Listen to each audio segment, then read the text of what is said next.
This is the book Mooseltoe, a Christmas story for kids. 'Twas the season, and Moose was merry. He joyfully tickled the ivories with a tune full of tidings and a flurry of fa-la-las. He was so full of ho-ho-hos, even in his moustache he had the holiday spirit. But Moose was more than just a bit merry and bright. He was busy, busy, busy. There was a lot to be done on his list of to-dos, but with orderly organization, a bit of regimentation, lots of imagination, and just plain old Moose, getting ready for the big day should have been simple. Easy. Yes, in all probability, just perfectly perfect. He wasted not one merry minute. Moose got moving, and he put some hustle into the holiday bustle.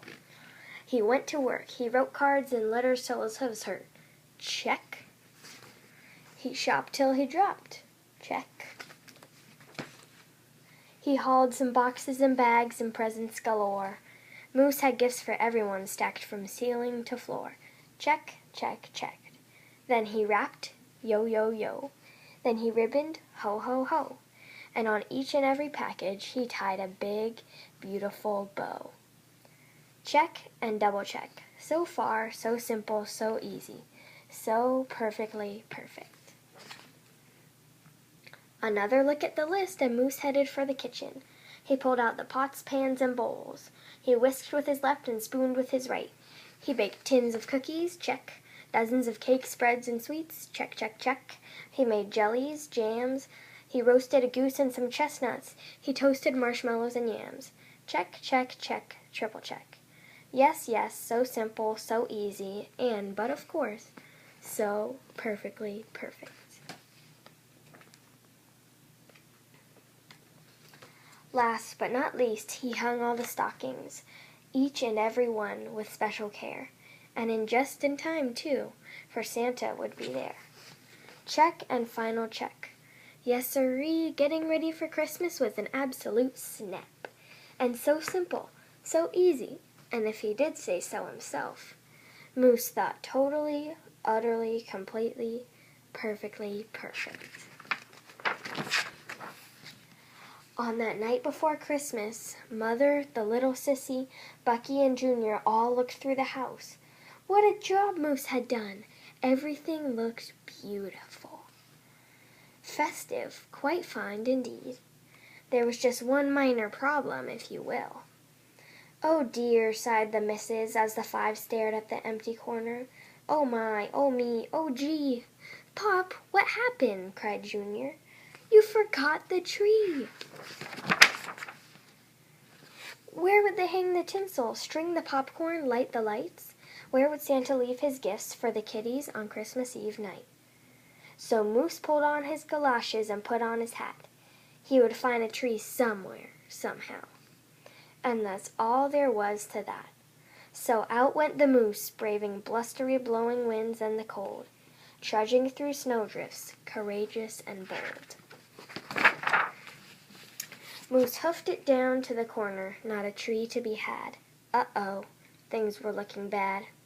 He went down every boulevard, street, and little road. He looked down lanes and alleys. Every tree had been sold. There wasn't a branch, not a twig, not even one lousy bowless bough hanging around. Nope, nada, nothing. Not a tree to be found. No tree, sighed a sad Moose, and he came home empty-handed that snowy eve. The kids tried to make the best of it. They said, "Oh no, who needs a tree?" But Moose could plainly see they were short on the glee. He knew he had to do something, and that's just what he did. In the empty corner he stood and spread his arms out very wide.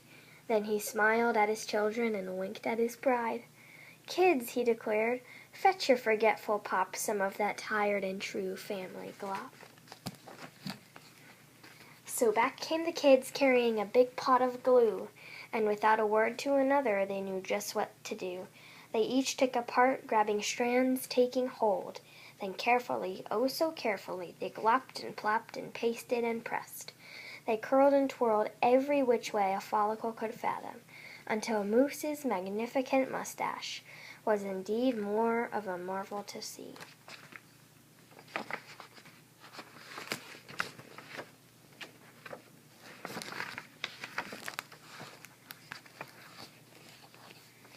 Moose was just a few needles shy of being an evergreen tree. They strung Moose with lights from his head to his toes, and draped him with tinsel, beginning right with his nose. They hung balls that were shiny, and bells that twinkled, candy canes, berries, and plums sugar sprinkled. Then they all stood back. Junior plugged in his pop. Ooh! Ah! Yes, Moose truly was one incredible sight. He was glorious and glowing, and boy, oh boy, was he ever bright. Then Junior placed a star on top of Moose's head. He gave him a kiss and a pat, and they all headed off to bed. Except Moose, of course. He stayed in the corner instead, still twinkling and blinking and waiting for Santa. Oh, so it wasn't so simple, and it wasn't so easy. And okay, it wasn't so perfectly perfect.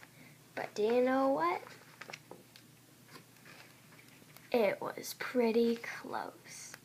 Ho, ho, ho, Merry Christmas, and to all a good night.